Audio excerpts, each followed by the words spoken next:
going. Thanks for joining me, Jaime-Leigh.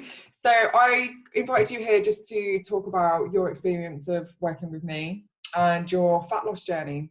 What I'm going to do with this call as well is I'm going to use some of your wicked photos because you have had, I think, one of the best transformations ever. Oh, thank you. You are the typical transformation that I think everybody looks at and then they reach out to you to go, what's your secret? What did you do? Yeah. Not much secret in it. Yeah, so how did it all start for you? So, I mean, my whole school life, I've been a bit of a meatball. Everyone was always like, yeah, who's your fit mate? Let's be honest, like, oh, who's that? Who's this? I mean, I was bullied for it quite a lot, which, to be fair, I was pretty tough with it. Like, it didn't bother me too much. But we got to year 11, so it was like prom, 2016. Something just clicked. I was like, right, I want to change this. I want to do something. So obviously, I had a look at what options there were around. Obviously, I'd never been to the gym really. I didn't want to go to the gym. I was pretty active at school. I did all my sports, netball, football, rounders, whatever. But yeah, I needed a bit of guidance from the beginning. So instead of just going to the gym and trying to do it by myself in the community centre, I was actually telling Mum the other day. I said about how my fitness levels improved so much because I remember there was one class I did, and then it was followed by a kettlebell class, and I was like, right, I'll do one after the other. Let's go. About 5 minutes into that kettlebell class, I sat down and I was like, I can't do this anymore. I had to ring my dad. Can you come pick me up? I can't do it. But I think at that point, I could have gone, this isn't for me. I don't want to keep doing this anymore. But it is all about consistency at the end of the day. So yeah, I mean, that's where it all started, and in the park, doing classes in there. So yeah, it just kind of got me off the starting line, to be honest. Were you dancing at that point as well? Because yeah, we all know, well, those that don't know, but your brother does do a lot of dancing, and I do remember was that at the same time that you kind of got into the fitness, and then you thought, yeah. So that's when I started to join into a crew, and crews they required a lot of training, so it was a lot of just going over and over and over. And I mean, there was one point in dance, I was halfway through the set, it was about 1 minute in, I had to stop, I couldn't breathe, I thought I was going to die. I do remember you coming to some of the classes, and you'd comment about how your DOMs made you struggle in the dance sessions school, and you were still doing the classes. What were you doing with your eating at that point? I know you were doing all the fitness stuff, but were you focused on what you was eating as well, or did that come later? So the eating part came when I first started college. So yeah, it was probably about the same time actually. But obviously I didn't know much about it. I just knew that, I mean, Mum used to make me porridge in the mornings, and she'd prep my lunches. And instead of having say a sandwich or something, which you think was a standard lunch, I'd be having rice and chicken and salad and things like that, just to something that was filling enough to keep me going, but also what I needed. But yeah, at the time I didn't know anything about macros, micros, body composition, all that kind of thing. I was just I just want to drop some weight currently. So 2015 you kind of got into it. You knew it was all about consistency. You had your parents supporting you in your journey as well. Those that don't know, your dad also had a pretty amazing fat loss journey himself, didn't he? And he's an instructor. Yeah. A lot of ladies will know him from the leisure centre and his Le Mills days and spinning. Did that kind of give you a little bit of want or push to do it, or did it we're breaking up? Going back? Well, I'd say so obviously with him having a bit of knowledge about fitness, it was kind of it was good to have that, and he always encouraged me to do it, and he'd always pick me up and drop me off and things like that. So yeah, I would say, you know, it was a starting point, and like it was good to have someone there for that. And you did college. Yep. You carried on training. And I think it was just before you went to university that you did it was a transformation challenge, wasn't it? And I'm sure you'd left the university. I think it was the start of like the first year of uni. That's what it was. Because I'd already dropped, like I did drop a lot of weight like within the first, say, 6 months. But again, I still didn't really like know much about nutrition. So obviously I think that's like one of the key points. Like it's all well and good following, say, you know, any fad diet or whatever. Because, you know, anyone can go, oh right, I'm gonna copy this and then, you know, see how it goes. But I think unless you actually understand like the concepts of it, you can't really like change your lifestyle with it. It's just like it's a temporary fix. And it's just like, okay, well, you know, I did it for 6 months, then I went on holiday, gained a bit back, and then I didn't really know what to do. I kind of lost my way again. So then that's when I hit you up about, you know, the online training course. Yeah. And how did you find that helped you learn a little bit more about how to handle your nutrition and kind of make that work for you? Because being away from home and being at university, I'm sure a few people will think typical student life diet. Yeah, Dominoes, and that's how it all started off. Parties. Yeah. And it did. It started off like that, exactly. Like mum used to be like care packages, like pop noodles and everything in it. That's what I was eating. I remember, like, so where I was living first year, there was a Tesco Express next door, and like this was the point where I still, like, I was out of control. I would go and buy a whole cake, or like one of them like small cakes, serve 6. Yeah, it served 1 for me. So I just couldn't do it. Like I needed the support, and obviously by learning like more with a guide, like, you know, what food is what sort of thing, you know, your fats, carbohydrates, protein, you can make things fit. So like I wasn't like not enjoying what I was eating because I knew what was in what, and that meant that I could fit, say, a slice of cake into, you know, what I was eating in a day rather than a whole cake. So yeah, it's one of them things. I think like as soon as you understand it, you can then enjoy what you're doing. You don't have to miss out. It's just about kind of like spreading out your balance, and like, you know, say one day, I mean, I eat chocolate like every single day, even now, because I don't feel like I should miss out, because, you know, I'm knowledgeable enough now to be able to make it fit in. And like your guide really helped me with that, and helped me understand like where to do that. So having that knowledge of what the foods are and what kind of categories they fall into, you mentioned protein, carbs and fats. A lot of people will think carbs are the enemy, fats are the enemy. You can't eat chocolate every day, don't eat after 6, all these kind of things. Having that guide helps you just make sense of all the myths and the theories, I suppose. Yeah, definitely. I mean, I think there's so many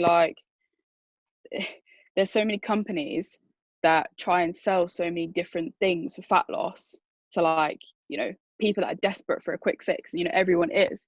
But the thing is, like, if you want a quick fix, you may get it, but you'll never maintain it. So, I mean, like, you know, I've been on this journey for like 3 years, and I've managed to keep like about 3.5 stone off for 3 years. And you think, oh, 3.5 stone in 3 years doesn't seem a lot to some people. But I mean, it kind of, I guess it depends, A, how much you've got to lose, and B, like where your goal is, sort of thing. But yeah, like having a quick fix and, like, you know, going keto, say, and eating your fats and, you know, not having as many carbs because, like you said, they make you fat.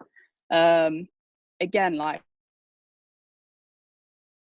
the calorie deficit. So these companies sell all of like these ways of losing fat, but they never allow people to understand how it works. So you've got like companies like, you know, that want to replace like calorie counting or whatever for sins and things like that, and I don't think it kind of helps people to really understand what they're putting into their bodies. So yeah, I think like it's people make it too complicated, whereas like you really broke it down into simple terms and something that I could genuinely apply for like a long time.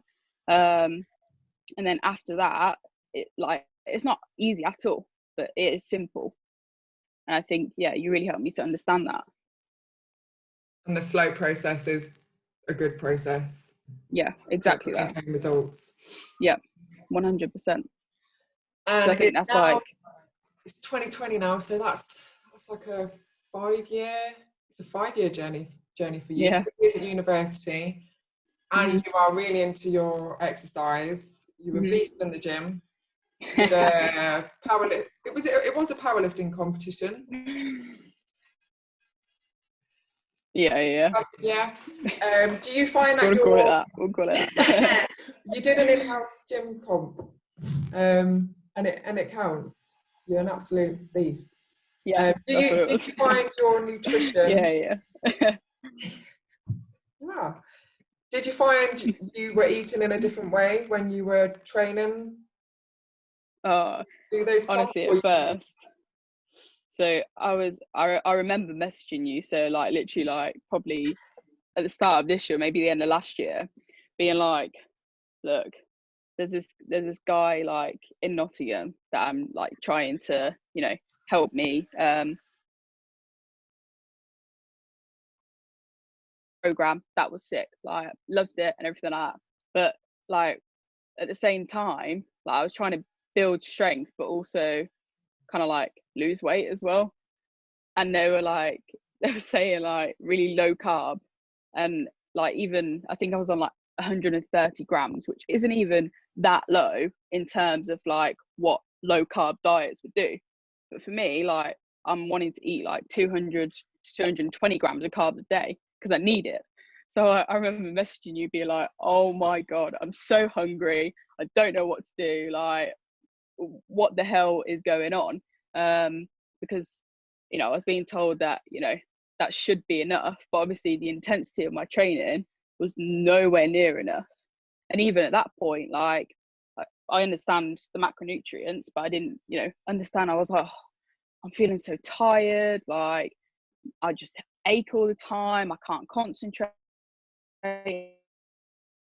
Things to like take a diet break sort of thing, and to just fuel my body, because at the end of the day there are a lot of times I think, yes, people overeat because they're bored or whatever, but also you have to listen to your body when it's tired, when it's actually hungry, and you have to be like, okay, well, there's a turning point here, like I've got to change something because it wasn't working. Wasn't getting enough calories ultimately. Like not for the training. I was training literally 5 days a week, and obviously like lifting really heavy weights as well, so it was no good. So yeah. I think that was another good thing, like with working with you, you're always there for the advice and the support when I needed it, and you're also like someone who doesn't want to take people's money constantly just for like information that's kind of like readily available.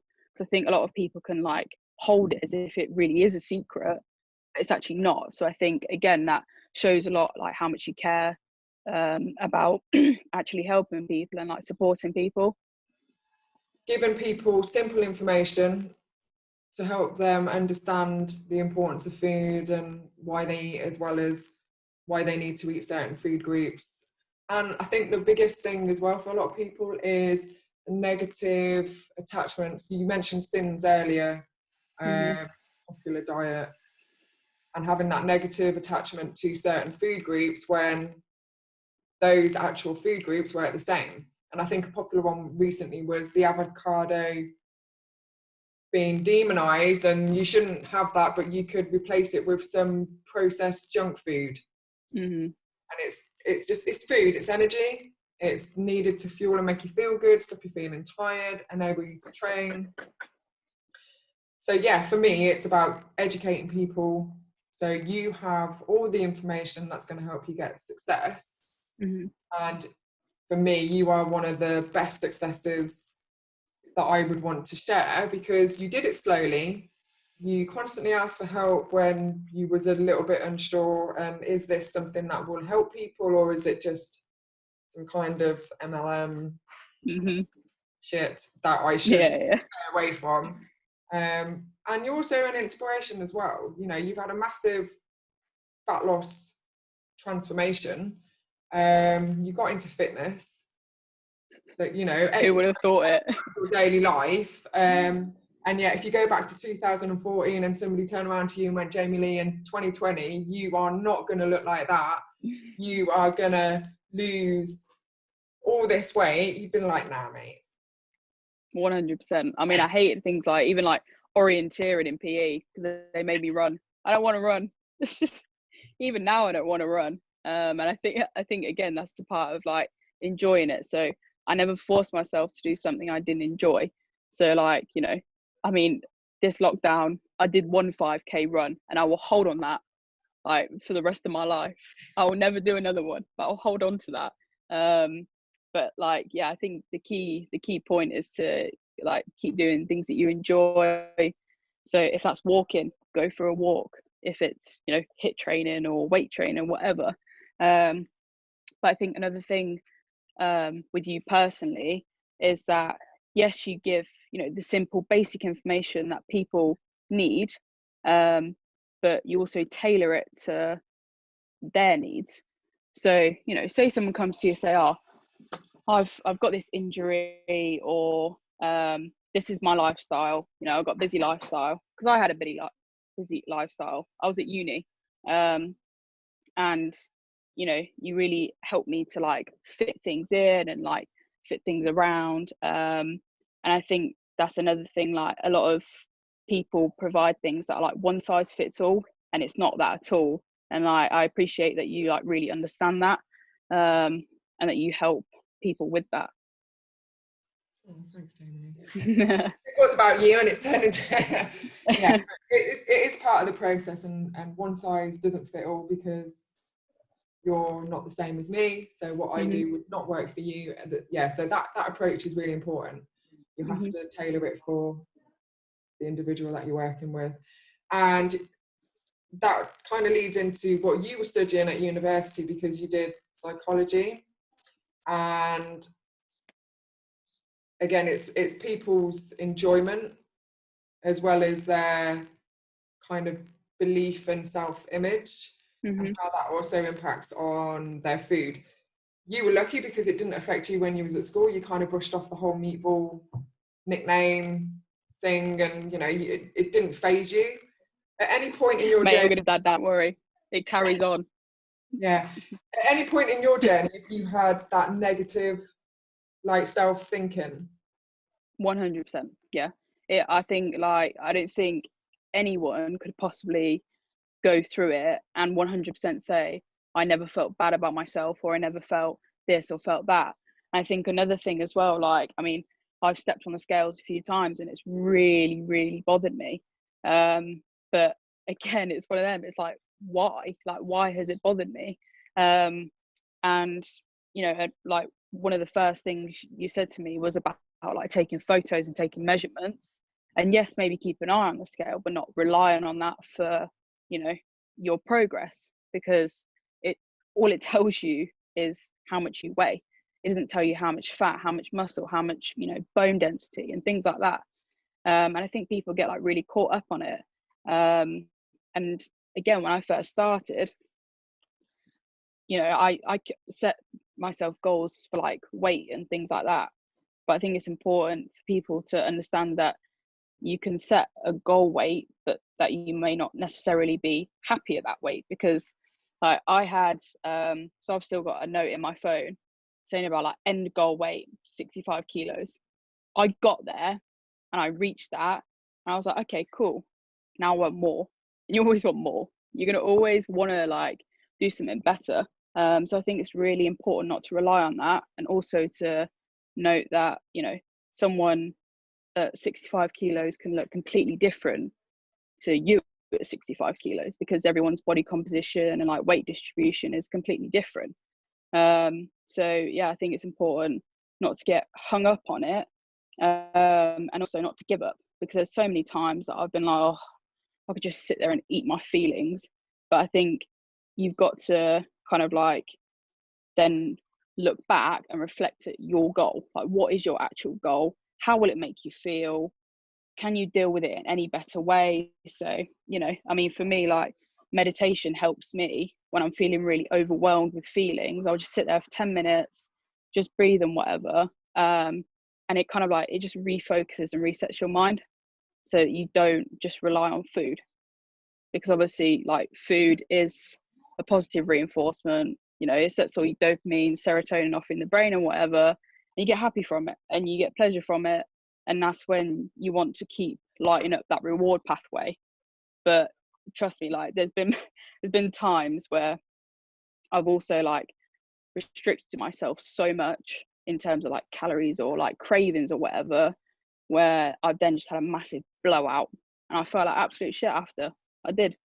And then, you know, there were a couple of times I did it again and again, but now I'm like, okay, I'm gonna deal with this better, and like I said, incorporate things in my day that I enjoy.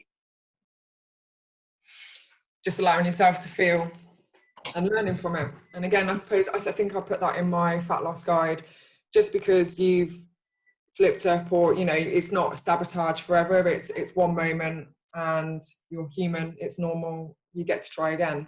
And it's a learning process.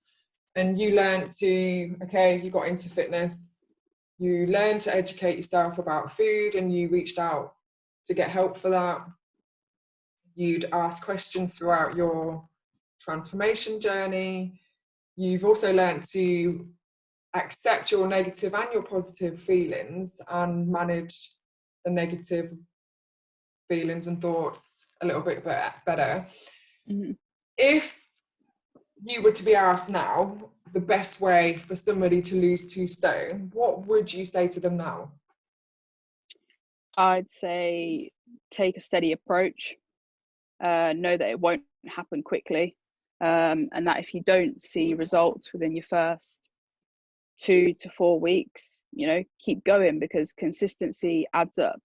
And if you're consistent 80% of the time and you slip up 20% of the time, that's what they say about this 80-20 rule, then, like, yes, it may take longer, but over time it will be better for you. And another thing, like I said, just enjoy it. Enjoy the moments that you slip up and you fall down, but enjoy the moments that you see that progress, and, you know, you hit PBs or you hit your daily steps. Like, just celebrate the small wins. Much like negativity on, like, you know, social media or whatever, oh, I didn't lose a pound this week, so, you know, I'm now going to have a massive blowout or a cheat day or whatever. And yeah, it doesn't help feelings. So I think the major thing, just don't give up. And, like, look at me, like, it's taken me 5 years, but I'm here now. And it's like, don't ever compare the end of your, or like the start of your journey, to someone's middle or end, because it's always obviously going to be different. And comparison is an absolute happiness thief. Like, it just takes things away from you. And yeah, like I say, like, people lose fat at different rates. People look different, at different sizes and shapes and whatever. So just stay in your lane and just keep focusing on what you're doing and what makes you happy. So I think that's when you can maintain it and you enjoy it. Thank you very much, Jammers. Nickname. All right. Thanks for that. I'm gonna upload this video to social media channels. I'm gonna put a link to yours, because I think it's good for people to kind of see your reality in the social world. And yeah, I think the biggest message is be patient, stay consistent, deal with your feelings, Mm. and learn. It is a Yeah. learning journey. It's not about the end result. It's about just trying and picking yourself up. That's what we For do. sure. Yeah. Thank you very much, Jaime-Leigh. That's all right. Enjoy the rest of your day in the garden. And you? I will on Dad's new table. Yeah, it's very nice. I'll have to add a little photo there. There you go. New garden table. Thanks very much, Jaime-Leigh, and I'll speak to you That's later. all right. Yeah. See you later. Bye.